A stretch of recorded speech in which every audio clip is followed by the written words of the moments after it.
A young boy struggled with the loss of his little brother, forcing him to grow up sooner than he wanted.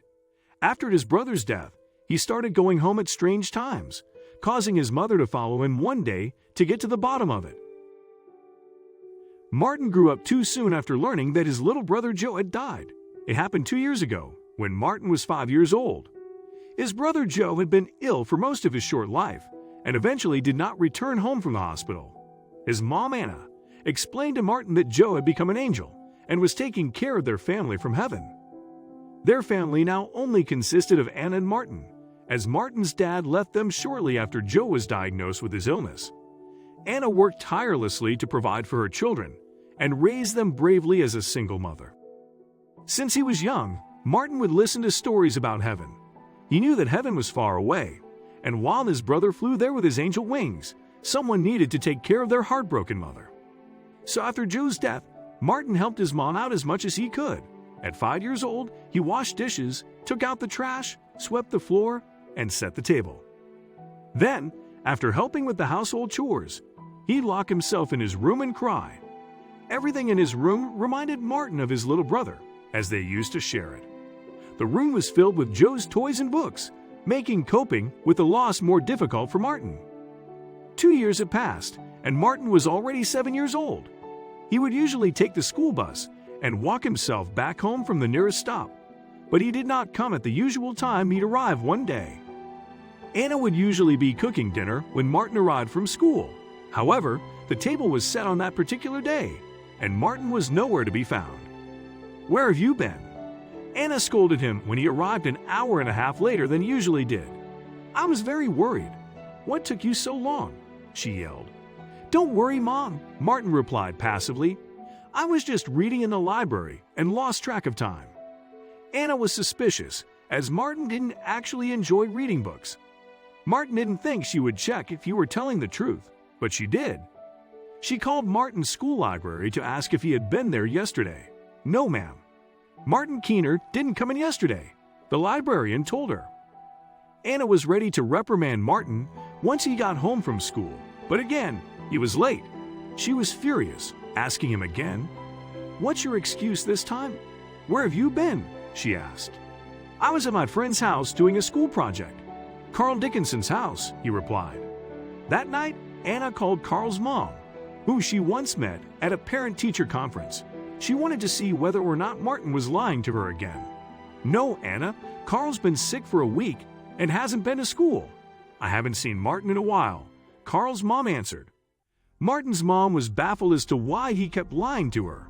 The following day, she decided to leave work early so she could follow Martin on his way back from school. She saw Martin leave the school, but he walked instead of getting on the school bus. Anna followed him from a safe distance, curious where he was going. Martin walked a couple of blocks before stopping on the town's outskirts. Anna could not believe what she was seeing. "What is my son doing in these dark and dirty streets?" she thought. Martin casually walked towards an abandoned house and went inside. Anna turned pale and ran after her son after a couple of seconds. When she entered the abandoned house, it was filled with empty rooms. She couldn't see where her son went at first glance, but she suddenly heard his voice. She followed the voice and finally saw her son, her eyes filled with tears. She had assumed her son was doing something terrible, but she was proven wrong. She watched Martin sit across a 6-year-old girl, reading a book to her. "What's going on here, Martin?" Anna said softly, with a smile on her face. Martin was startled when he saw his mother, thinking she would get angry again. "Mom, I can explain," he told her. "This is Lizzie. She ran away from her foster family because they were not treating her well. She's been staying here in this abandoned house. I met her when my class went to the nature park not too far from here," Martin explained. "When I met Lizzie, I felt bad and wanted to help her. She told me she wanted to learn how to read, so I've been reading to her after school. That's why I've been going home late sometimes. I lose track of time and go home later than I usually do." "I'm sorry, Mom," Martin told Anna. Anna shook her head. "Thank you for being honest with me, Martin. I wish you would have told me sooner so that we could have helped Lizzie together." At that, Martin smiled at his mom and decided to introduce Lizzie. "Lizzie, this is my mother, Anna. She works as a doctor, she told the girl. Mom, Anna wants to be a doctor when she grows up too. Hearing these words, Lizzie ran up to Anna and gave her a tight hug. Joe says you are the best mom in the world. Anna could feel her body stiffen as she heard her words. Joe? Who is Joe?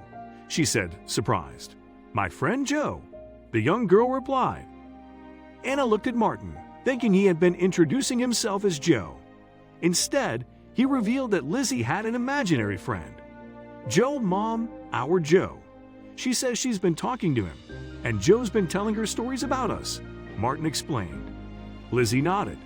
Joe told me that you will be my family. Anna was in disbelief.